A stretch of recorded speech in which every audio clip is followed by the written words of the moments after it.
How to enable timeout in an n8n workflow.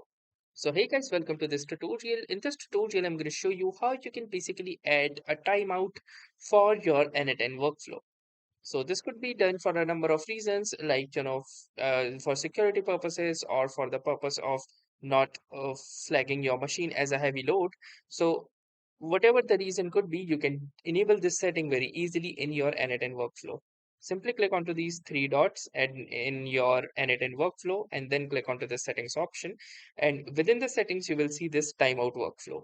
Simply enable this toggle, and then from here you can see this option which says timeout after. So if you wish it to be timed out after 1 hour, you can simply type in 1 hour, or let's say 1 hour and 30 minutes and 15 seconds. So your workflow will automatically time out after 1 hour, 30 minutes and 15 seconds. So just like that, you can set the timer and click onto this save button.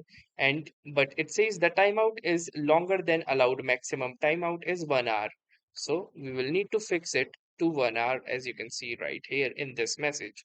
We're going to click on save button, and now you can see that the workflow settings have been saved. So that's how easy it is. Thanks for watching and have a nice day.